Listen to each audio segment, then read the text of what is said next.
Right ఇక TSPSC ప్రక్షాళన దిశగా సర్కార్ అడుగులేస్తోంది. గతంలో పేపర్ లీకేజ్ కారణంగా టీఎస్పీఎస్సీపై నిరుద్యోగుల్లో ఎంతో అసహనం వ్యక్తమైంది. ఈ నేపథ్యంలో బోర్డును ప్రక్షాళన చేసి కొత్త సభ్యులతో బోర్డుకు నూతన ఉత్తేజం తేవాలని నయా సర్కార్ ఆలోచిస్తోంది. అందుకు తగ్గట్టుగానే అధికారులతో సమీక్ష నిర్వహించిన సీఎం రేవంత్ రెడ్డి కొత్త బోర్డు ఏ విధంగా ఉండాలి, రాబోయే ఉద్యోగ నియామకాలు ఎంత పారదర్శకంగా నిర్వహించాలన్న అంశాలపై అధికారులతో చర్చించారు. ప్రస్తుత కమిషన్ చైర్మన్ సహా సభ్యులంతా రాజీనామా చేయగా గవర్నర్ ఆమోదం తర్వాత కొత్త బోర్డు నియామకం జరగనుంది.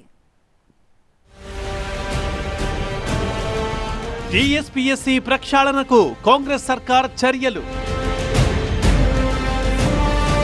టీఎస్పీఎస్సీ చైర్మన్ సహా 5 సభ్యుల రాజీనామా. గవర్నర్ ఆమోదం తర్వాత కొత్త బోర్డు నియామకం. అధికారులతో సీఎం రేవంత్ రెడ్డి సమీక్ష. కొత్త బోర్డులో చైర్మన్ సహా 11 మంది ఉండే అవకాశం. కొత్త బోర్డు ఆధ్వర్యంలోనే నోటిఫికేషన్లు. ప్రక్షాళన షురూ. తెలంగాణ రాష్ట్ర పబ్లిక్ సర్వీస్ కమిషన్ ప్రక్షాళనకి శ్రీకారం చుట్టింది రాష్ట్ర సర్కార్. గత ప్రభుత్వ హయాంలో పేపర్ లీకేజీలతో గందరగోళంగా మారిన ఉద్యోగ నియామకాల ప్రక్రియని గాడిన పెట్టేందుకు కొత్త సర్కార్ కసరత్తు చేస్తోంది. ఈ మేరకు సీఎం రేవంత్ రెడ్డి అధికారులతో సమీక్ష నిర్వహించి పలు కీలక ఆదేశాలు జారీ చేశారు. గతంలో జరిగిన పేపర్ లీకేజీ ఘటనతో పలు దఫాలుగా వాయిదా పడుతూ వచ్చిన పరీక్షలు, పేపర్ లీకేజీ విచారణ సహా పలు అంశాలపై క్షుణ్ణంగా ఆరా తీశారు సీఎం రేవంత్ రెడ్డి. ఈ సమస్యల్ని అధిగమించాలంటే ఎలాంటి సంస్కరణలు అవసరం, యూపీఎస్సీ సహా ఇతర రాష్ట్రాల్లో సర్వీస్ కమిషన్లు ఎలా పనిచేస్తున్నాయో అధ్యయనం చేసి ఒక నివేదిక ఇవ్వాలని అధికారుల్ని ఆదేశించారు ముఖ్యమంత్రి. ఇటు సీఎం రేవంత్ రెడ్డి కలిసిన తర్వాత చైర్మన్ జనార్దన్ రెడ్డి తర్వాతి రోజు 5 కమిషన్ సభ్యులు రాజీనామా చేశారు. ఈ రాజీనామాల్ని గవర్నర్ ఆమోదించిన తర్వాతే కొత్త కమిషన్ ఏర్పాటుకి మార్గం సుగమం అవుతుంది.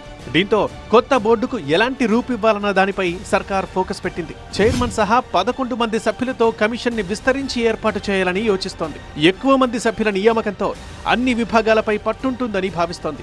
ఎక్కడా ఎలాంటి ఇబ్బందులు తలెత్తకుండా ఉద్యోగ నియామకాల నోటిఫికేషన్లు, పరీక్షలు, నియామకాల ప్రక్రియ ప్రశాంతంగా జరిగేలా చర్యలు తీసుకోవాలని అనుకుంటోంది. అంకిత భావంతో ప్రజల పట్ల పనిచేసినటువంటి వ్యక్తులని దానిలో నియమించడం ద్వారా దాని యొక్క ప్రతిష్టను పెంచడానికి అవకాశం ఉంది. అలాగే వారిని అకౌంటబిలిటీ చేయాలి. ఇది ఒక రాజకీయ పునరావాస కేంద్రంగా మార్చినట్లయితే ఆ ప్రక్షాళన కేవలం పై పేపర్ మీద ఉన్నటువంటి ప్రక్షాళనలాగా ఉండిపోతుంది. అలా కాకుండా మొత్తం నిరుద్యోగుల యొక్క ఉద్యోగాన్ని ఆశించేటువంటి యువకుల యొక్క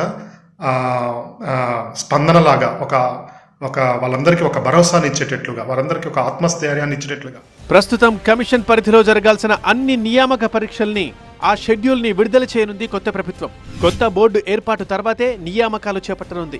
జనవరి 6, 7 తేదీల్లో జరగాల్సిన గ్రూప్ 2ని కూడా వాయిదా వేయనుంది. ఇప్పటికే అన్ని విభాగాల్లో ఖాళీల్ని గుర్తించి ఇవ్వాలని ఆయా అధికారుల్ని ఆదేశించారు సీఎం. దీంతో ఇప్పటికే విడుదలైన నోటిఫికేషన్లకు తోడు అదనంగా ఆయా శాఖల్లో ఉన్న ఖాళీల భర్తీకి పోస్టుల సంఖ్య పెరిగే అవకాశం ఉంది. టీఎస్పీఎస్సీ బోర్డులో పూర్తి స్థాయి నియామకాలు చేపట్టాలి.